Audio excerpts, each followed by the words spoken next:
Nous vous montrons à travers cette vidéo la baie de Hann, qui est une baie très importante parce qu'elle fait partie des baies les plus belles au monde après celle de Rio de Janeiro. Et là, nous sommes pratiquement dans la phase référence, c'est-à-dire la situation de référence, où vous voyez l'amoncellement des ordures ménagères qui sont des produits non biodégradables. Vous verrez qu'il y a le plastique, les pneus, le caoutchouc et bien d'autres produits issus pratiquement de tissus usés qu'on a lancés au niveau du rivage de la baie.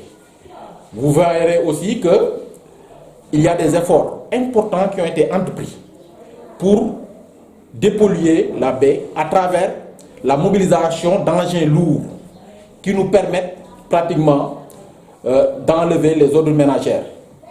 Mais au bas de la page, vous verrez que les populations n'ont pas pratiquement une grande alternative par rapport à la gestion des eaux usées. C'est pourquoi ces femmes ont déversé de l'eau tout de suite à travers des pontons sommaires de l'eau usée au niveau de la baie.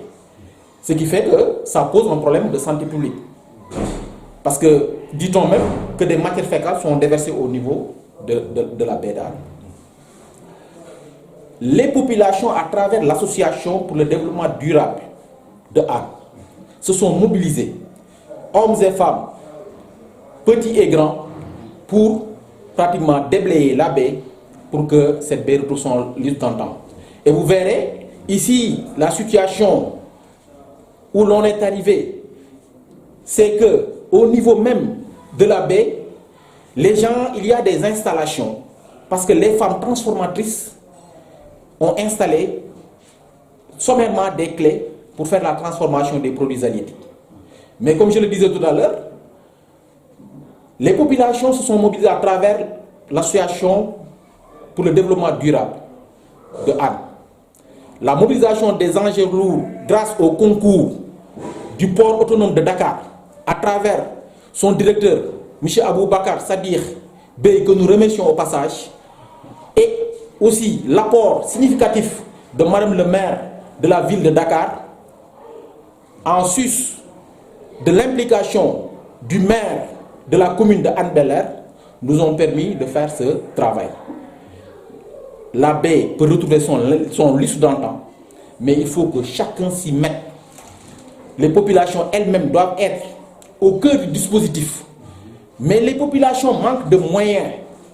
Et il faut des moyens conséquents pour pratiquement que l'action soit pérenne.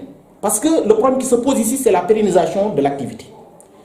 Il faut la mobilisation de ressources humaines, de ressources matérielles, mais aussi de ressources financières. Voilà. Vous voyez donc le DG du port accompagné de Madame le maire de la ville de Dakar, le directeur de la fondation du port aussi, et une délégation importante aussi accompagne Monsieur le maire et les responsables de l'association pour le développement que nous sommes pour faire le travail.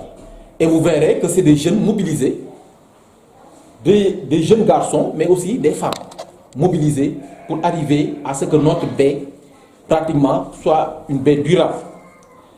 Les remerciements aussi vont à l'encontre, comme je l'avais dit tout à l'heure, à l'encontre du directeur de la fondation du port, qui n'a ménagé aucun effort pour que cette opération soit une réussite. Donc, soyez-en remerciés, monsieur le directeur. Voilà, vous verrez ces images. C'est des acteurs de la baie qui sont là, qui sont toujours mobilisés pour la baie.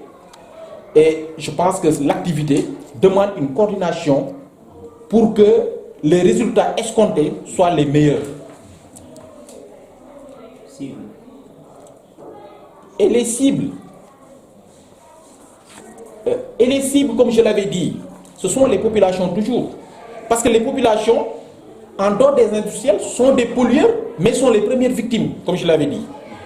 Il nous faut un suivi régulier des activités de nettoiement de la baie. Pour que l'action soit pérenne, je l'avais dit tout à l'heure, il faut aussi l'implication des autorités. Voilà, vous avez vu ici, le sable est devenu fin et où il faut bon vivre. Et vous verrez en bas que la situation de référence ne laissait pas augurer qu'on en arriverait là.